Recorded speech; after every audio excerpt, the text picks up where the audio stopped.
আরও একবার চমকপ্রদ সাফল্য রাইস হেড অফিসের।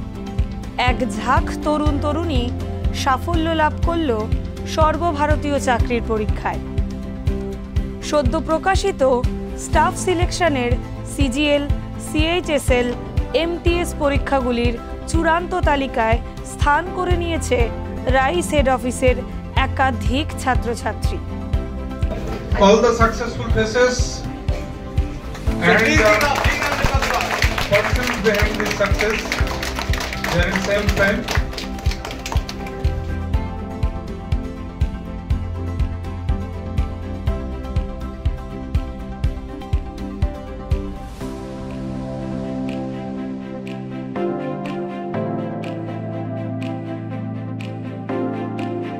মণিমালা, এখানে এসে এই প্রিপারেশনের শুরুটা কিভাবে হলো? অ্যাকচুয়ালি আমার গ্রাজুয়েশনে থার্ড ইয়ারে আমি জানতে পারি যে আমার একটা ফ্যাটাল ডিজিজ হয়েছে। তো তার আগে অ্যাকচুয়ালি আমার গভর্নমেন্ট এক্সামের প্রতি কোনো রকম ইচ্ছা ছিল না। আমার সবসময় ওই কর্পোরেট ওয়ার্ল্ড আমাকে খুব ডাকতো, অ্যান্ড ট্রাভেল ট্যুরিজম এগুলো খুব ইচ্ছা ছিল। তো ওই ডিজিজে 2 বছর আমার চলে যায়। তারপরে আমি দেখি যে আমার আর অন্য জায়গায় যাওয়ার কোনো অপশন নেই। আমার কাছে একমাত্র গভর্নমেন্ট জবটা আছে যেটাতে আমি ফিট হতে পারি। আর আমার একটা বন্ধু যে রাইসে পড়তো, ও আমাকে আর কি রাইসের ঠিকানা দিল, ও বললো তুই এখানে কর, প্রিপারেশন ঠিকঠাক হবে। তো ওর থ্রুতেই আমি এখানে আসি। তো প্রথম আমি WBCS ভর্তি হয়েছিলাম, তারপরে তো কোভিড চলে আসে। দেন 2021-এর প্রিলিমসটা 0.69-এর জন্য হয়নি। তো বাড়িতে বললো চেষ্টা কর, নেক্সটটা হবে। 22-এর প্রিলিম দিলাম, তারপরে রেজাল্ট বেরিয়েছিল না। তো ভাবলাম যে ফাইন্যান্সিয়ালি প্রবলেম হচ্ছিল বাড়িতে, এমটিএস এর জন্য প্রিপারেশন করি, কারণ রাইসের থ্রুতে আমার জিকেটা খুব স্ট্রং হয়ে গিয়েছিল। তো এমটিএসে তো জিকে আর ইংলিশ লাগে। তো দেন যখন এমটিএস এর প্রিপারেশন করছি, ঠিক তার কিছুদিন পরে মেন্সের মানে প্রিলিমসের রেজাল্ট আসে। তো 22-এর মেন্সটার জন্য কোয়ালিফাই হয়, তো মেন্সটা দিই। তো সেই সময় আমার রুমমেটের আর কি এমটিএসটা হয়ে যায়। এদিকে আমাদের 22-এর এখনো পর্যন্ত রেজাল্ট বেরোয়নি সিটির। তো খুব ফ্রাস্ট্রেটেড হয়ে গেছিলাম। 23-এও হচ্ছে তোমার হলো, প্রিলিমস হলো, মেন্স হলো, দুটোই দিলাম। তারপরেও মানে কোনো কিছুর খবর নেই। তো দেখলাম আলটিমেটলি এসএসসি একটা আছে যেটা তাড়াতাড়ি রেজাল্ট বের করছে, রিক্রুটমেন্ট করছে, অ্যান্ড আমার এই মুহূর্তে ফাইন্যান্সিয়ালি একটা কিছু হওয়াটা খুব দরকার ছিল। তো তখন ওই এসএসসির দিকে যাই। আর আমি বলবো যে ওই ম্যাথটা আমার একটু উইক ছিল, এখনো একটু আছে, মানে জিকেটা আমাকে উতরে দিয়েছে। আমি তো এটাই বলবো, মানে ফার্স্টলি আমি যখন এসেছিলাম আমার গভর্নমেন্ট যে কি পড়তে হয় না পড়তে হয় কোনো আইডিয়া ছিল না। রাইস আমার পুরো বেসটা মানে তৈরি করেছে। তোমার যদি বেস স্ট্রং থাকে, তুমি তারপরে বিল্ডিং বানিয়ে যাও, তোমার কখনো পড়বে না, কিন্তু তোমাকে বেসটা স্ট্রং করতে হবে। তো রাইসে যেগুলো আমাদের যেমন তখন কোভিড চলে এসেছিল, অনেকটা নর্মাল হয়ে গেছিল, তারপরে আবার কিছুটা টাইম নিয়ে বেস স্ট্রং করেছি। তো তোমাদের এখন সেরকম সিচুয়েশন নেই, মানে পুরো তোমরা ডেইলি ক্লাসগুলো করো, মেটেরিয়ালসগুলো যা দিচ্ছে সেগুলো করো। আমি দুবার মানে মেন্স আর প্রিলিমস দিয়েছি WBCS শুধুমাত্র রাইসের মেটেরিয়ালস করে, আমি কোনো কিছু আদার্স সেরকম দেখিনি, জাস্ট রাইসের মেটেরিয়ালস। তো ওটাই বলছি যেগুলো দিচ্ছে। আর এসএসসির ক্ষেত্রে মানে আমি যেটা পার্সোনালি ফলো করেছি সেটা হচ্ছে আমি প্রিভিয়াস ইয়ার সলভ করে গেছি। কারণ তুমি যতই থিওরি পড়ো, যতক্ষণ না প্র্যাকটিক্যাল করছো হবে না। মানে থিওরি সারাদিন পড়ে গেলাম, কিন্তু কোয়েশ্চেন প্র্যাকটিস করতে হবে। তো কোয়েশ্চেন প্র্যাকটিস করে যাও। প্রথমে হবে না, হয়তো আমি 10টা ম্যাথ নিয়ে বসছি, আমি 3টে পাচ্ছি, বাট ওই বাকি যে 7টা পারলাম না সেগুলো করে নিলাম। আবার পরে যখন করবো দেখবো আমি 4টে পাচ্ছি। মানে এইভাবে হতে থাকে। পার্থ হুগলির পান্ডুয়ার ছেলে। তো পার্থর কাছে জিজ্ঞাসা যে পার্থ হুগলির পান্ডুয়া থেকে যাতায়াত করে পড়াশোনা করতে না এখানে কোথাও থাকতে? না স্যার, আমি এখানেই মেসে থাকি। এখানে মেসে থাকতে। তো এই যে প্রচুর স্টুডেন্ট আমাদের ডিস্ট্রিক্ট থেকে এসে এখানে মেসে থেকে পড়াশোনা করে, তো এই মেসগুলোর পড়াশোনার পরিবেশ কেমন বলে তোমার মনে হয়? ওটা মেস টু মেস ভ্যারি করে। আমার মেসের পরিবেশটা ভালোই আছে। যাদের মেসের পরিবেশ একটু অসুবিধা আছে, এখানে তো লাইব্রেরি আছেই। আমার মেসের পরিবেশ ভালো ছিল, আমি মেসেই পড়াশোনা করেছি। তোমার গ্রাজুয়েশনের সাবজেক্ট কি? তুমি সায়েন্স ব্যাকগ্রাউন্ডের স্টুডেন্ট ছিলে, তো তুমি কি প্রথম থেকেই সাব সিলেকশনের পরীক্ষা দেওয়ার কথা ভেবে নিয়েছিলে নাকি পরবর্তীতে স্থির হলো? এটা আমার একজন সিনিয়র বলেছে। আমরা যখন এমএসসি করলাম, এমএসসি কমপ্লিট করার পরে কথা হচ্ছিল সিনিয়রদের সাথে, তখন সিনিয়র একজন বললো যে ভাই দেখ, আমরা তো এগ্রিকালচার পড়েছি, বিএসসি আছে, 4 বছরের আমাদের ডিগ্রি অনার্স, তারপরে মাস্টার। তো আমাদের অনেক কিছু সাবজেক্ট পড়তে হয়েছে, biochemistry, physics, chemistry, metrology, geography, তারপরে আমাদের স্ট্যাটিস্টিক্স, ইকোনমিক্স, সবই কম বেশি পড়তে হয়েছে, ফিজিওলজি, জেনেটিক্স। তো এত কিছু পড়েছি যখন, তাহলে এই বড় সড়ো কিছু একটা ট্রাই করা, এই সিভিল সার্ভিসের মতো এরকম। তারপরে আমি ভাবলাম যে না, সিভিল সার্ভিস তো যেমন অনেকটা মানে বড় লেন্থি প্রসেস হয়ে যাচ্ছে, তাহলে তখন সিজিএলের দিকে যাই।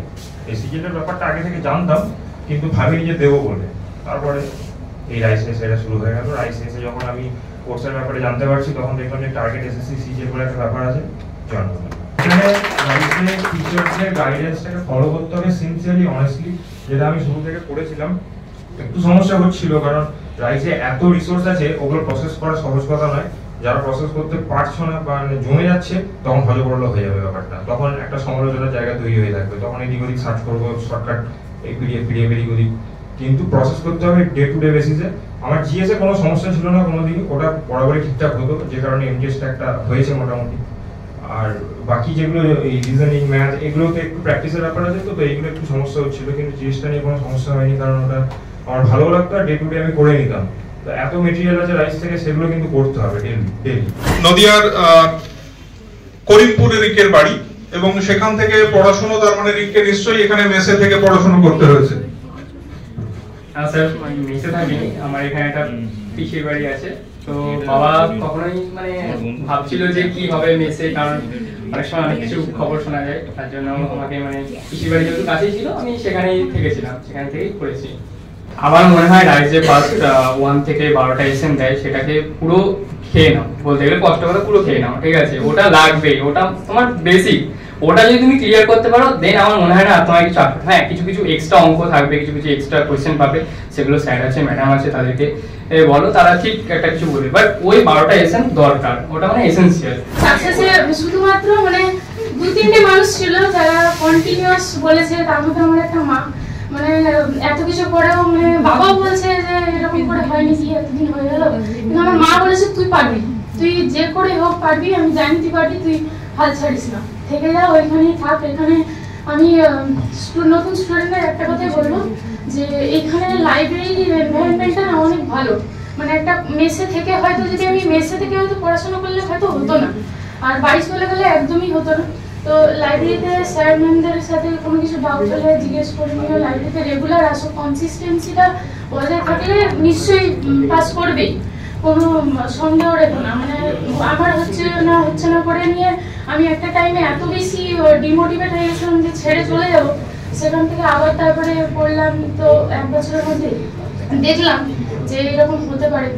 আমি ভাবিনি মানে এই যে দিনটা দেখবো যে বাবা মা এরকম খুশি হবে, মানে আমি যে এত রাত জাগা, এত যে মানে প্রত্যেকদিন আসা, জল হোক ঝড় হোক, প্রত্যেকদিন লাইব্রেরি আসছি, মানে ওই জিনিসগুলো না এখন মানে কিছু মনে হচ্ছে না, কষ্টগুলো শুধু মানে তাদের এই হাসি, এত খুশিটা যে আমার মনে হয় কষ্ট করে যাও, যতটা এফোর্ট লাগবে দিয়ে যাও, শেষ দেখে যাও। মানে একবার যে একটা তুমি সাফল্য পেলে, ওটা দেখার জন্য তাদের মুখের এই আনন্দটাকে ভেবে নিয়ে ইচ্ছে না হলেও পড়তে থাকো। প্রশ্ন কি বাড়িতে থেকেই পড়াশোনা করেছো না এখানে থাক? হ্যাঁ স্যার, বাড়িতে থেকেই পড়াশোনা করেছি, মানে যাতায়াত করে। তো তোমার গ্রাজুয়েশন কমপ্লিট হয়েছে 2022-এ, তারপরে সরকারি চাকরির লক্ষ্যটা কেন স্থির করলে? কারণ অন্যান্য সার্ভিসেও তো যাওয়া যেতে পারতো। স্যার, আমার আর কি ইচ্ছা ছিল ছোট থেকে যে আমি একটু গভর্নমেন্ট সার্ভিস করব। ছোট থেকেই বাবা আমাকে বলতাম, কিন্তু এটা যে সত্যি হবে কোনোদিনও ভাবিনি।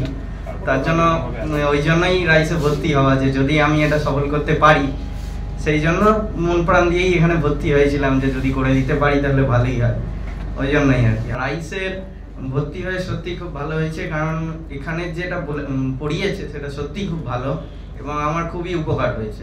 মানে প্রথম থেকে শুরু করে প্রথমে একটু অসুবিধা হতো যে কি এখানে কি হচ্ছে না হচ্ছে, তারপর আস্তে আস্তে যখন ইউজ টু হয়ে গেলাম, খুবই ভালো লাগছিল। কারণ পড়াটা যখন তোমার ভালো লাগবে, তখন তোমার এমনিই সেটা করতে ইচ্ছা করবে, সেটা আমার লেগেছে এবং সেটা থেকেই হয়েছে।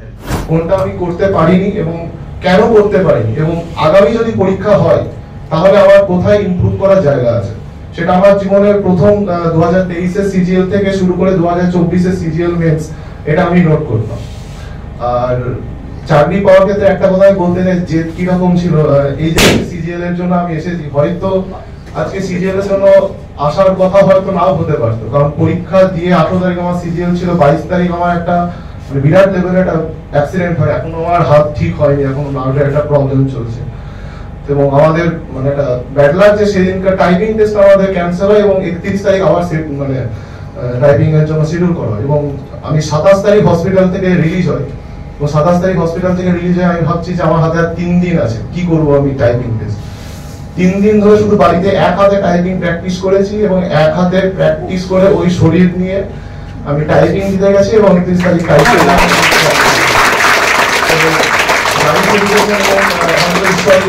ছিল।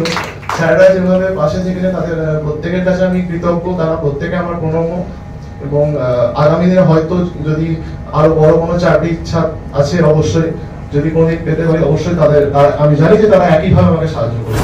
রাইস আরও একবার প্রমাণ করলো বিজ্ঞানসম্মত প্রশিক্ষণ ও অভিজ্ঞ শিক্ষকদের গাইডেন্স, স্টাডি মেটেরিয়াল ও মক টেস্ট সিরিজ একজন শিক্ষার্থীর পক্ষে যে কোনো চাকরির পরীক্ষায় ক্র্যাক করার ক্ষেত্রে যথেষ্ট।